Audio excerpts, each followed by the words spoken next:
Good evening. The Bush administration's effort to scare or even shame Congress into doing its bidding, in this case into giving it $190 billion more for the war in Iraq by invoking the 9/11 attacks, took two hits today, one symbolic and one judicial.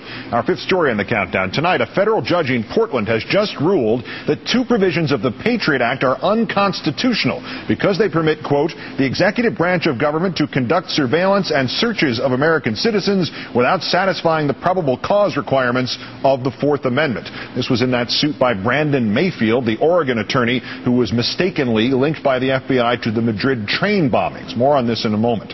The symbolism today. Defense Secretary Robert Gates evidently departing from the prepared text of his opening statement on Capitol Hill today, apparently dropping a planned reference to the 9/11 attacks. This is not to say Mr. Gates is not still actively working for the administration. The Secretary did use the phrase complete global war on terror request this afternoon to describe the nearly $190 billion increase in spending for the wars in Iraq and Afghanistan. Nothing loaded in that phrase. The increase itself increased approximately $42 billion more than the Defense Department had anticipated as recently as 2 months ago. You know, before General Petraeus testified to Congress. The Appropriations Committee Chair, Robert Byrd, not amenable to the sudden 29% jump in the war budget. We cannot create a democracy at the point of a gun. Sending more guns does not change that reality. And this committee will not, in OT, not rubber stamp every request that is submitted by the President. Would that it were so. Fear-mongering having proven to be an effective tactic for the administration at times like these. Also drawing links between Iraq and 9/11, links that did not exist before the 2003 invasion.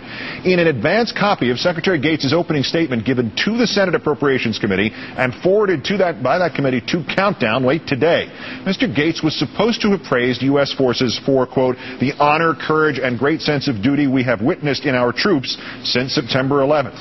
In delivery this afternoon, however, Mr. Gates ended that phrase early. I would like to close with a word about something I believe we can all agree on. The honor, courage, and great sense of duty we have witnessed in our troops. And now to call in our own Craig Crawford, columnist for Congressional Quarterly magazine. Craig, good evening. Sounds like the three-word gap there. Yeah, we already know it didn't go as scripted because what the Secretary said in the afternoon did not match the advance copy of his remarks. The ones also wound up in the Associated Press. Is the White House used to having a major player stray from the script? Well, even General Petraeus, although he trotted the party line, carried water for the White House in many ways, backed off when asked if the war in Iraq actually made Americans safer. He said he didn't know, didn't want to answer that question clearly.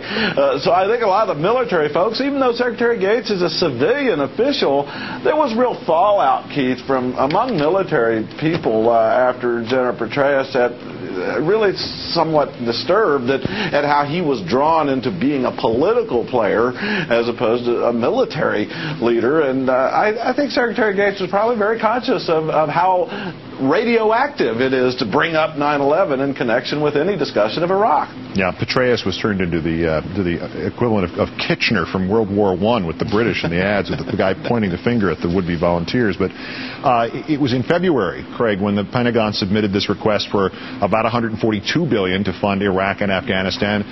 By July, it was $147. 2 months later, the number is now up by another third to nearly 190. Is it a coincidence that the Defense Department did not figure that it had been low in its estimates until after General Petraeus testified?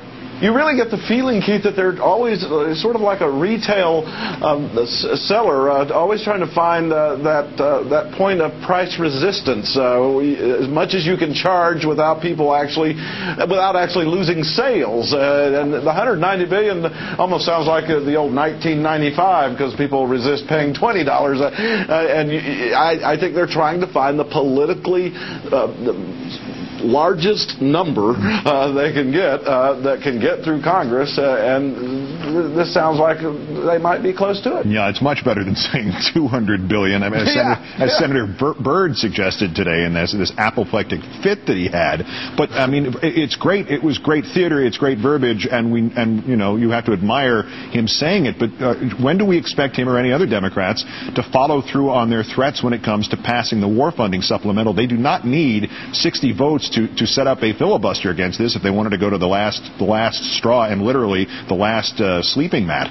But Senator Byrd's one of the most frustrated lawmakers on Capitol Hill, going all the way back to the original debate before the invasion of Iraq. I recall being there watching him, and he turned to an aide when only about a handful of senators showed up for that debate. He turned and said, "Where is everybody?" I think he feels he's always been out front in the party, and the rest of his party hasn't always listened to him. There is going to be a change, though, and I think what we're seeing, Keith, is a switch from the Iraq war debate is no longer a policy debate. It is a purely political debate. The only thing that's going to change the direction in Iraq is the next election. And Democrats have to win the White House, and they have to get a filibuster-proof majority in the Senate to do that. The House looks like Democrats will hold it. CQPolitics.com, my colleagues doing surveys at work this week showing, you know, House Democrats are going to keep their majority in the House if things go as they seem they are.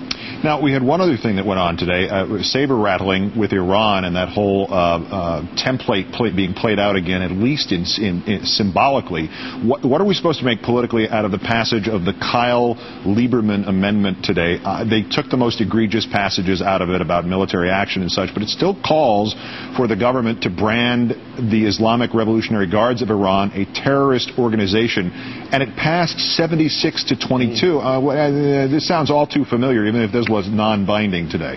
Yeah, it's non-binding since of the Senate resolution, and if it were any more than that, I could see this administration turning it into a declaration of war. That would be authorization. I mean, that was the scary thing about this kind of vote, but it was purely non-binding, so I think that's critical, and in the future we'll see if the Democrats stay this line, but there's a lot of sentiment to get tough on Iran in both parties.